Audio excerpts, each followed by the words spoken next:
Donc, encore une fois, bonjour et bienvenue à l'Église baptiste centrale de la Rive-Sud. Donc, Jean, l'évangile de Jean, chapitre 1.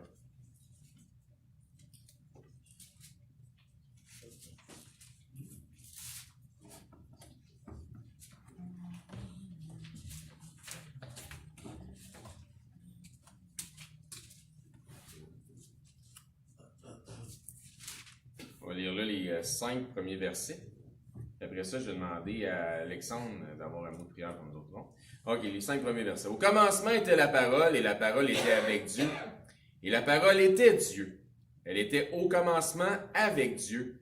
Toutes choses ont été faites par elle, et rien de ce qui n'a été fait sans elle. En elle était la vie, et la vie était la lumière des hommes. La lumière, lui, dans les ténèbres, et les ténèbres ne l'ont point reçu. Merci Seigneur pour la chance de pouvoir se rassembler encore tous ensemble dans ta maison, Seigneur. Aide-nous à louer notre lumière sur ceux qui en ont besoin et de continuer davantage à absorber ta parole et la mettre en pratique, Seigneur. Au nom de Jésus, je prie. Amen. Amen. Merci beaucoup.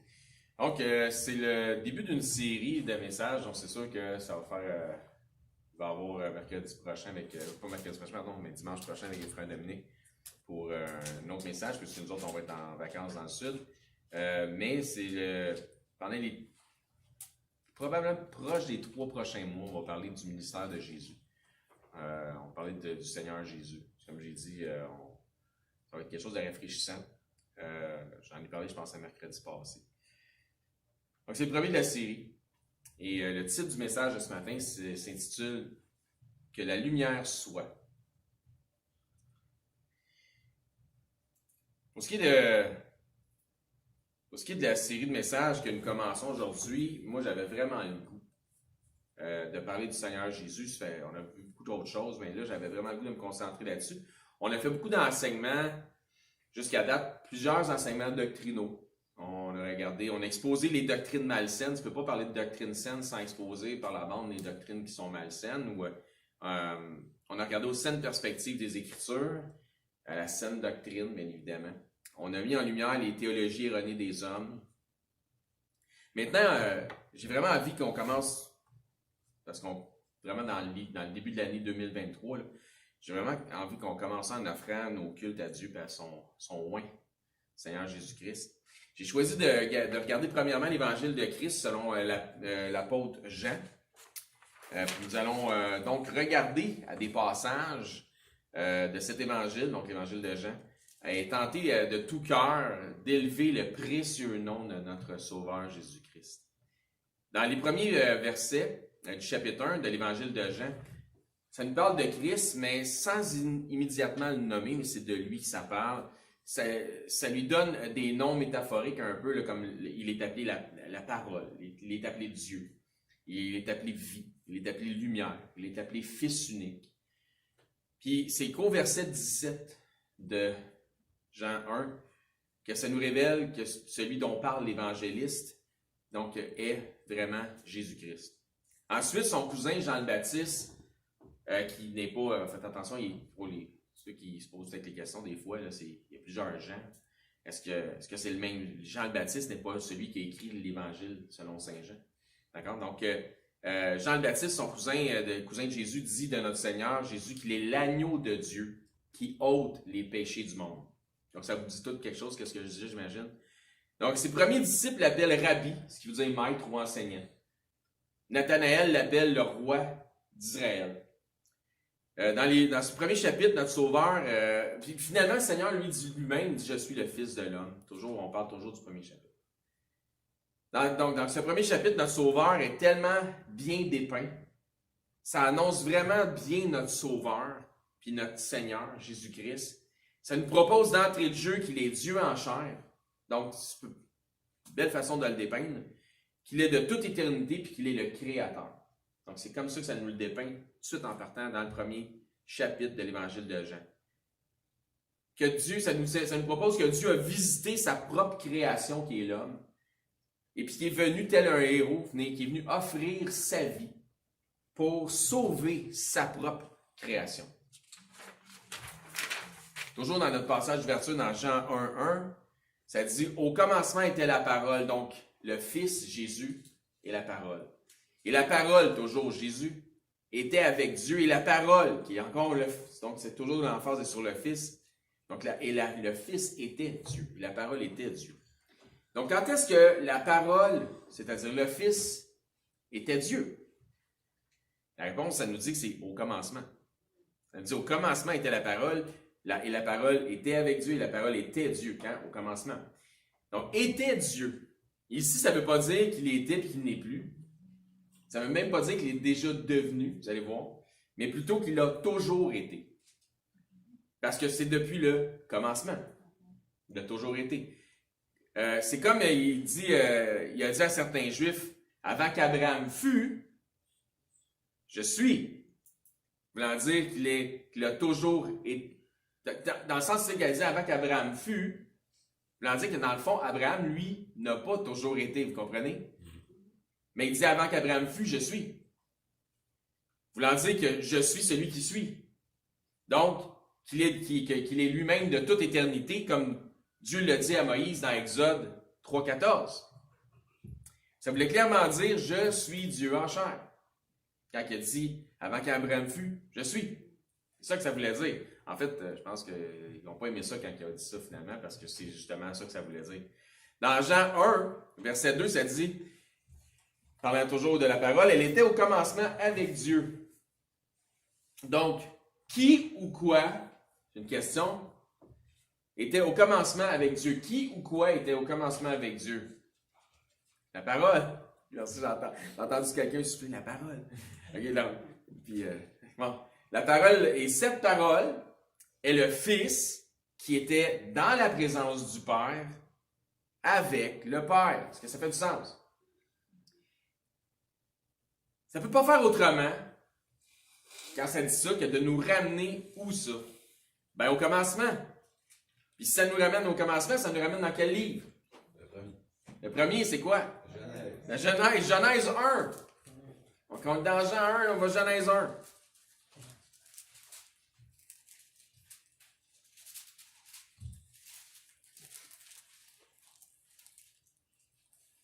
Genèse 1. Donc, quand on observe le préambule de Jean, on observe qu'il fait une approche qui s'identifie avec les premiers versets de la Genèse. Genèse 1:1, ça nous dit, vous devez connaître ça par cœur, « Au commencement, Dieu créa les cieux et la terre ». On remarque le mot « commencement » comme dans ce que Jean exprime lorsqu'il écrit « Au commencement était la parole ». 2, ça dit, la terre était informe et vide, il y avait des ténèbres à la surface de l'abîme, et l'Esprit de Dieu se mouvait au-dessus des eaux, n'est-ce pas? Donc, deux choses qu'on observe ici. La première, c'est Moïse dit qu'il parle de ténèbres lorsqu'il écrit ces passages-là. On va revenir dans les versets suivants. Donc, deuxième chose, ça dit que l'Esprit de Dieu se mouvait sur les eaux. Donc, je ne dis pas qu'il y a un parallèle, mais c'est quand même curieux que dans le premier chapitre de Jean, que lorsque ça réfère à l'Esprit, ça se passe soit dans l'eau ou au minimum au bord de l'eau. Comme je dis pas qu'il y a un parallèle à faire, mais je trouve que c'est une observation intéressante. Suivez-moi là, dans mon délire, là, si vous voulez. Là. On va retourner dans Jean 1. D'une façon ou d'une autre, les eaux, en l'occurrence, les eaux du baptême sont impliquées dans le phénomène de ça. Donc, c'est simplement, comme je vous dis, une observation. Jean 1, 32. Jean 1, 32, toujours. Donc, on regarde le premier chapitre de Jean. Ça se passe au baptême de Jésus. Jean rendit ce témoignage. J'ai vu l'Esprit.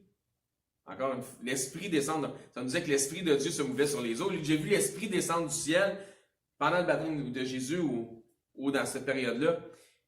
Comme une colombe et s'arrêter sur lui. Je ne le connaissais pas, mais celui qui m'a envoyé baptiser d'eau, celui-là m'a dit, c'est celui sur qui tu verras l'Esprit descendre et s'arrêter. C'est celui qui baptise du Saint-Esprit. Puis ça nous dit après quelque chose de similaire, si vous voulez voir, c'est comme vous voulez, là, dans le chapitre 3 de Luc, là, ça nous rapporte les mêmes éléments, sinon je fais la lecture. Là. À partir du verset 21, ça dit, tout le peuple se faisait baptiser. Jésus fut aussi baptisé et pendant qu'il priait, le ciel s'ouvrit et le Saint-Esprit descendit sur lui sous une forme corporelle comme une colombe. Et une voix se fit entendre du ciel, ces paroles, et elle fut dite, « Tu es mon fils bien-aimé, en toi j'ai mis toute mon affection. » Donc, encore une fois, je ne confirme pas qu'il y a un parallèle entre l'Esprit sur les eaux dans la Genèse et l'Esprit qui descend sous une forme corporelle sur Jésus à son baptême d'eau. Je ne dis pas qu'il y a là une application spirituelle ou pseudo-spirituelle à faire, mais simplement que je trouve que c'est quand même une coïncidence intéressante à observer. De la même manière, donc je vous partage ça.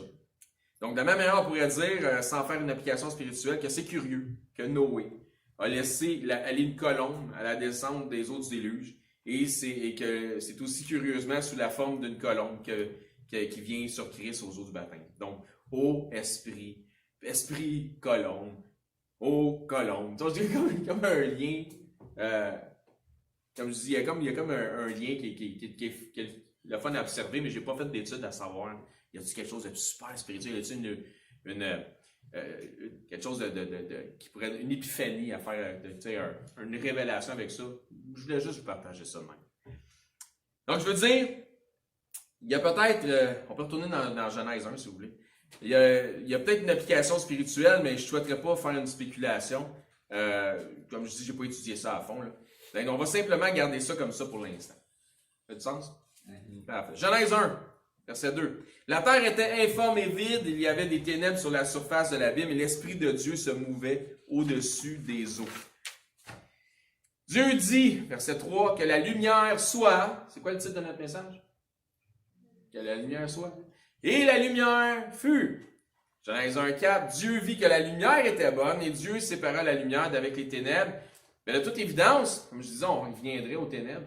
De toute évidence, on voit ici l'aspect d'un combat. Ou, si vous préférez, une séparation évidente qu'il doit y avoir entre la lumière et quoi? Les ténèbres.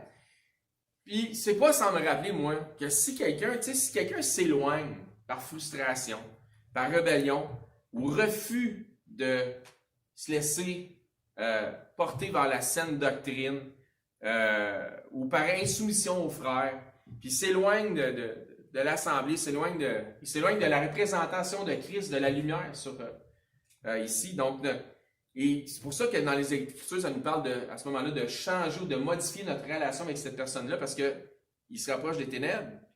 Puis, dans le fond, le phare ou la lumière demeure au même endroit, ne change pas de place. Donc, il doit y avoir une séparation claire. Donc, c'est afin que la personne puisse en avoir de la confusion, puis que cette confusion-là puisse l'amener à la tristesse. Puis quand elle se dit, ouais, qu'est-ce qui se passe? Pourquoi? Oui, mais c'est parce qu'on est toujours ici, on n'a pas changé, on t'attend toujours, on attend que tu reviennes dans ton bon sens, puis que tu viennes raplomber ta relation avec Christ, puis tes frères en Christ, tes frères et sœurs en Christ. Donc, éloigne-toi pas de la lumière, reste proche de la lumière. Donc, il y a une séparation évidente.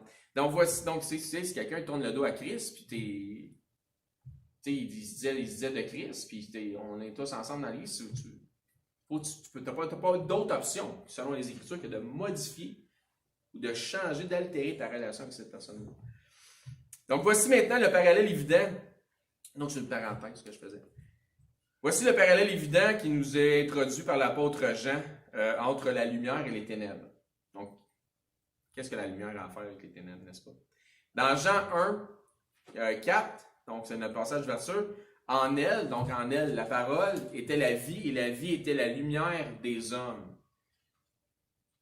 La lumière, lui, dans les ténèbres ne l'ont point reçu. Puis ce que je viens de faire, la petite parenthèse que j'ai faite, je pense que ça va probablement rejoindre un peu le sujet de discipline que peut-être Dominique va nous amener. Je ne sais pas, mais moi, c'est ce que je vois un petit peu dans les Écritures. Je ne vais pas m'avancer sur ce qu'il va faire comme travail, là, mais pour l'étude que moi j'en avais faite, ça faisait partie de la façon d'appliquer les choses. Donc, en elle, la parole était la vie était la lumière des hommes. La lumière a lui dans les ténèbres, et les ténèbres ne l'ont point reçue. Premièrement, le fait que Dieu dit que la lumière soit, ça propose clairement, puisque nous sommes au premier jour de la création, ça propose que Dieu crée par sa parole. Jésus est la parole vivante, la parole faite chair. En Jésus, la parole est la vie. Jésus est la vie. Nous ne pouvons accéder à la vie que par Jésus-Christ. Seulement. Il est le seul chemin. Il est la seule vérité, en fait, qui mène à la vie éternelle. Il est le seul et unique vrai chemin menant à la vie éternelle auprès du Père, n'est-ce pas? Dieu a tout créé par sa parole. La création est un projet Père-Fils, par l'amour du Père envers le Fils et par l'amour du Fils envers son Père. Ça, comprenez-vous bien ça? Je répète ça. Dieu a tout créé par sa parole. C'est qui la parole? La création est un projet Père-Fils. Par l'amour du Père envers le Fils. Puis le Fils se soumet à ça, puis il crée avec Dieu, puis par l'amour du Fils envers le Père. N'est-ce pas? Les deux sont un et partagent le même esprit. Colossiens 1.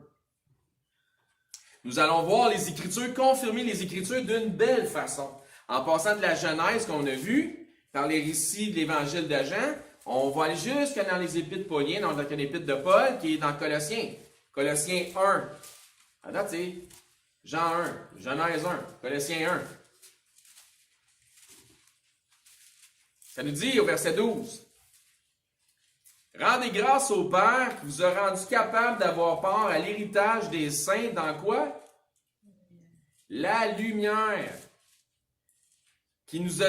Et la lumière, hein? On sait c'est qui? Qui nous a délivrés de la puissance de quoi? Des ténèbres.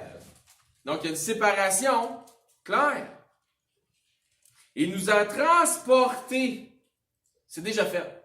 Il nous a transportés dans le royaume du Fils de son amour. Pourquoi le royaume du Fils de son amour? Parce que Christ règne. Il n'y a pas besoin d'attendre un 1000 ans spécial. C'est déjà fait. En qui nous avons la rédemption, la rémission des péchés. Nous sommes passés des ténèbres à la lumière. Rédemption, rémission des péchés. On était dans les ténèbres, on est dans la lumière. Verset 15. Il est le Fils, n'est-ce pas? L'image du Dieu invisible, donc Dieu en chair. Le premier-né de toute la création, car en lui, le Fils, ont été créées toutes les choses qui sont dans les cieux et sur la terre, les visibles, les invisibles, trône, dignité, domination, autorité. Tout a été créé par lui et pour lui. Projet Père-Fils. D'accord?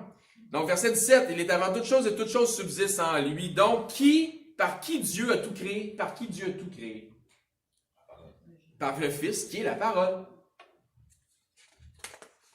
La création est un projet Père-Fils uni par l'amour et partageant le même esprit.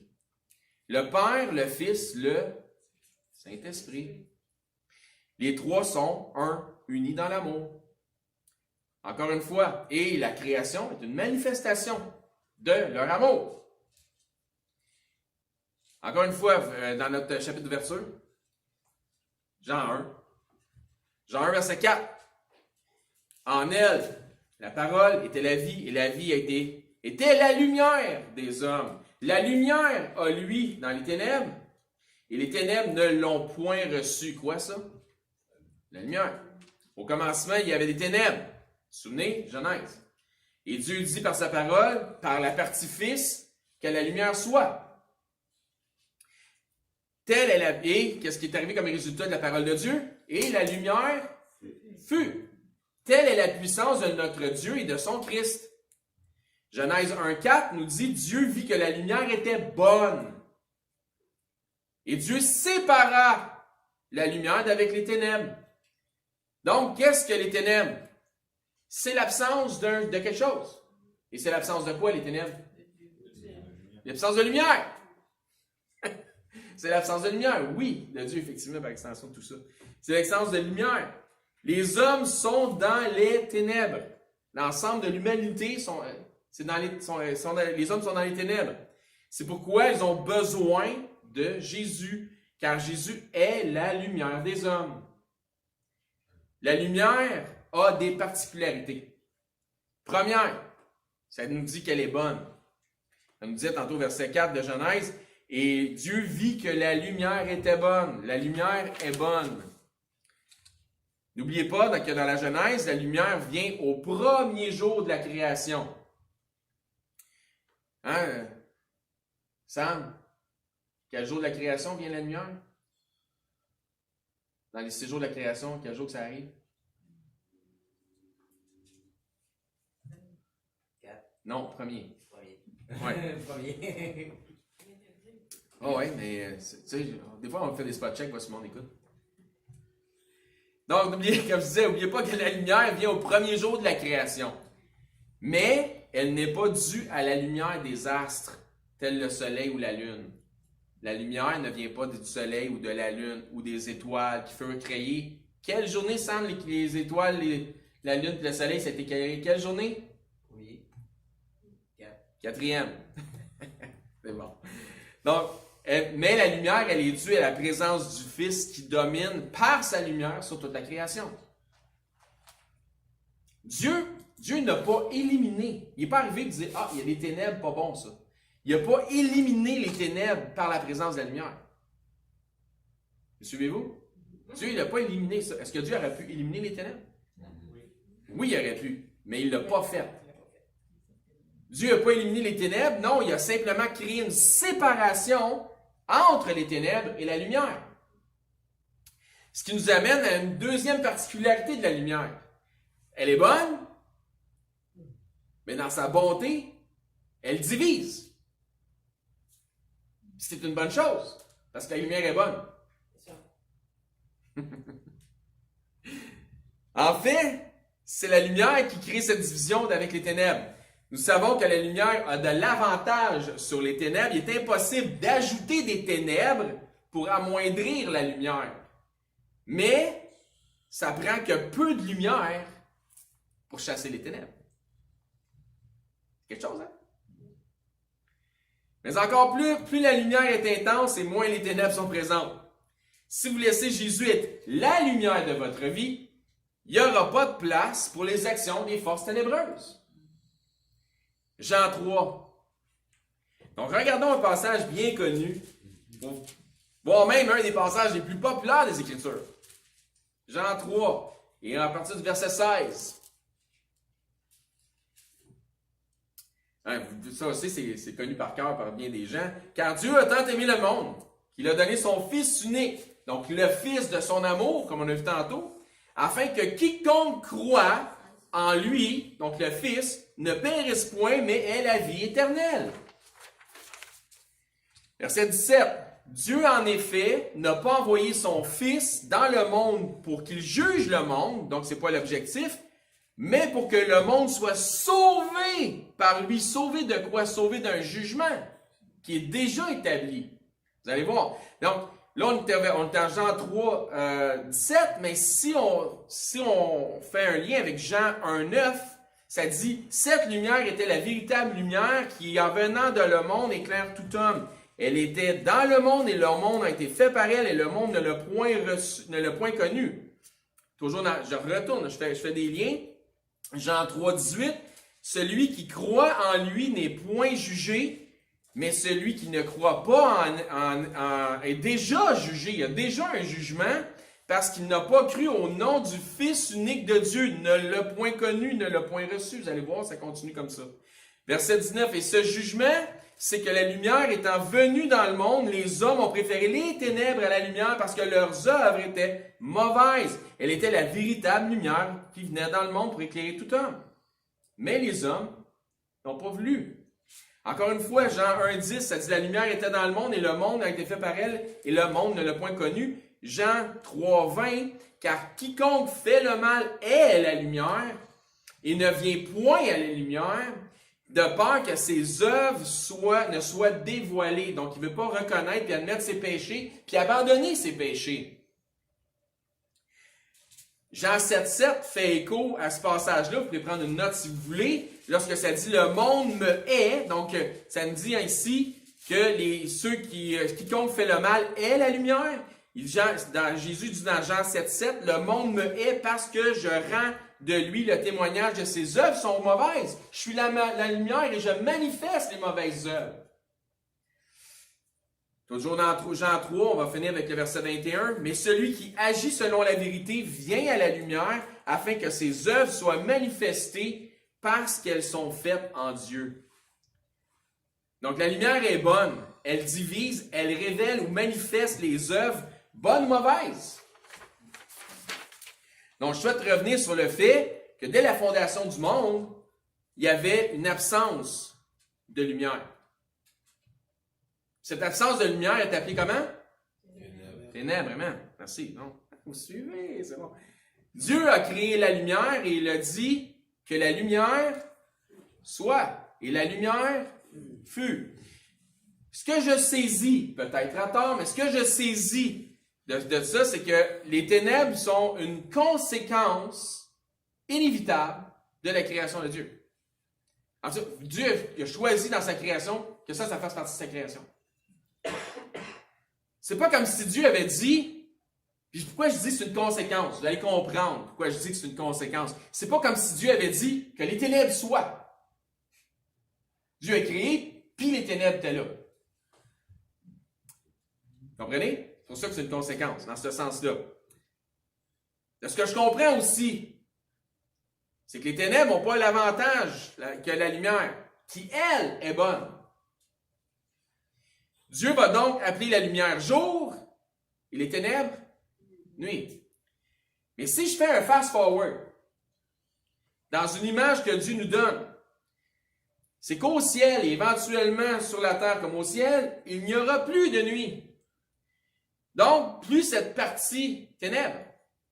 L'image à faire vient vers les derniers chapitres et versets du livre de l'Apocalypse, c'est que la gloire de Dieu éclairera tout et que les astres n'auront plus leur tâche de présider sur le jour et la nuit. Parce que, si vous voulez prendre une note, si vous voulez, dans Apocalypse 22:5, ça dit « Il n'y aura plus de nuit, ils n'auront plus besoin ni de lampe ni de lumière, parce que le Seigneur Dieu les éclairera et ils régneront au siècle des siècles. »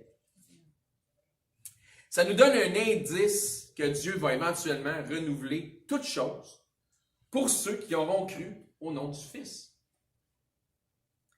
Dans ce renouvellement, la création qui souffre les douleurs de l'enfantement, cette création sera transformée à la nouvelle nature de ceux qui en profiteront, c'est-à-dire nous sommes venus en nouveauté de vie et éventuellement tout sera renouvelé.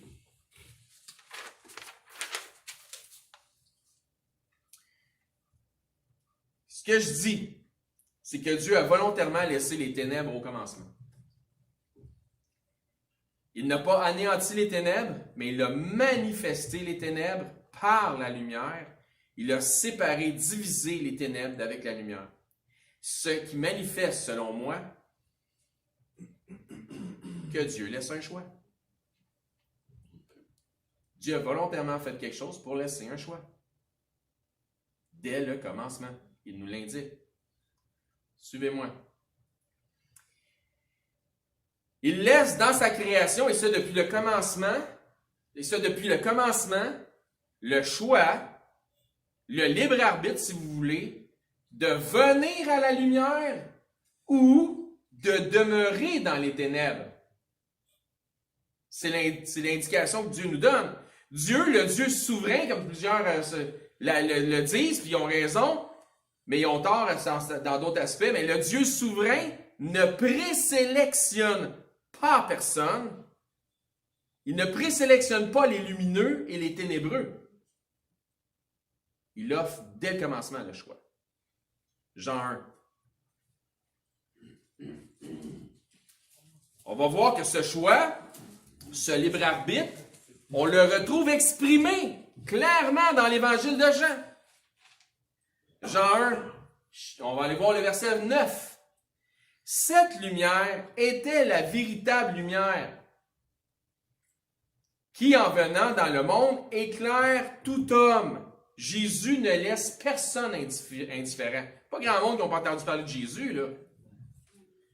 Elle était dans le monde, et le monde a été fait par elle, et le monde ne l'a point connue. Elle est venue chez les siens, et les siens ne l'ont point reçue. Recevoir, est l'action d'un choix délibéré. Ce que tu reçois doit être volontaire, sinon c'est qu'on te l'impose.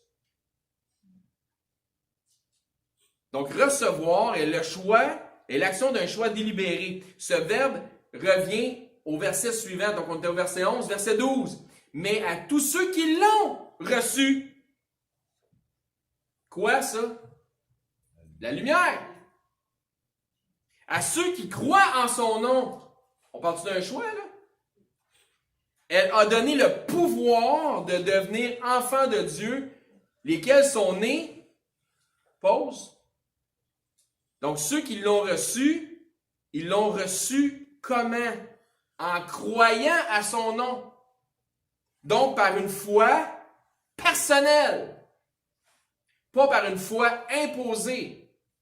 Par une foi personnelle. Lesquels sont nés, la suite au verset 13, non du sang, ni de la volonté de la chair, ni de la volonté de l'homme, mais de Dieu. Il n'y a rien à tordre comme écriture là. Car la volonté de Dieu, c'est que tous les hommes soient sauvés et viennent à la repentance. Mais Dieu n'impose pas sa volonté, il laisse le choix.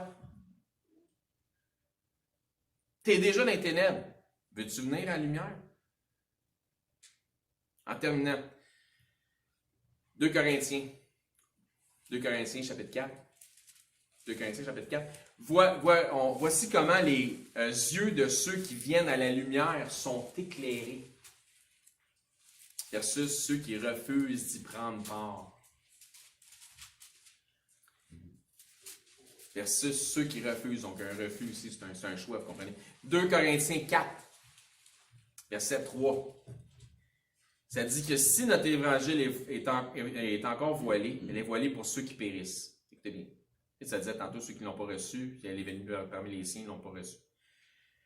Verset 4. Pour les incrédules, choix personnel, dont le Dieu de ce siècle, donc puissance des ténèbres, a aveuglé l'intelligence afin qu'ils ne visent pas briller, comme Marc disait dans sa prière ce matin, briller comme une lumière, la splendeur de l'évangile de la gloire de Christ, qui est l'image de Dieu en chair. Nous ne nous prêchons pas nous-mêmes, c'est Jésus-Christ le Seigneur que nous prêchons, et nous nous disons, vos serviteurs, à cause de Jésus. Verset 6, car Dieu qui a dit quoi? Que la lumière brillera du sein des ténèbres. À quoi il fait référence? Il fait référence à ce que ça dit dans Genèse, lorsque Dieu a dit que la lumière soit. Et qui a divisé la lumière avec les ténèbres. Donc, car Dieu qui a dit, la lumière brillera du sein des ténèbres, a fait briller la lumière dans vos cœurs pour faire resplendir la connaissance de la gloire de Dieu sur la face de Christ. C'est pourquoi, lorsque l'apostasie aura lieu, comme au jour de Noé, que Dieu éliminera tous les impies et que Christ sera réuni avec tous ses disciples, lorsque nous serons tous comme les anges de Dieu, les ténèbres ne seront plus, puisque nous aurons tous délibérément choisi de passer de ces ténèbres vers la lumière. Donc, en conclusion de ce message de ce matin, faites-vous partie de ceux qui ont volontairement reçu la lumière des hommes? Si oui, gloire à Dieu. Amen. Avez-vous accepté ce cadeau gratuit qui est la vie éternelle en Jésus-Christ? Si vous n'avez jamais fait de Jésus-Christ le Seigneur de votre vie, plusieurs vont confesser Christ ou vont dire « je crois en Christ », mais ils n'en ont pas fait le Seigneur de leur vie. C'est ça qui manque pour certains. Et si vous n'avez jamais fait de Jésus-Christ le Seigneur de votre vie, le Sauveur de votre âme, posez-vous la question suivante. Où vais-je passer mon éternité après mon passage ici-bas? Si vous souhaitez avoir la certitude de passer votre éternité au ciel auprès du Père, Dieu souhaite vous sanctifier en pardonnant tous vos péchés, afin que vous puissiez passer des ténèbres à la lumière. Si vous souhaitez venir à la lumière, puis que vous n'êtes pas certain trop de ce qu'il s'agit, mais vous savez que vous avez besoin de ça dans votre vie, il faut passer au changement, venez nous voir, puis on va vous expliquer comment y avoir accès. Amen. Parfait. Je vais demander à Bessie si elle veut avoir un mot de prière pour terminer le culte. Merci, Papa au ciel, pour ton fils Jésus. Merci.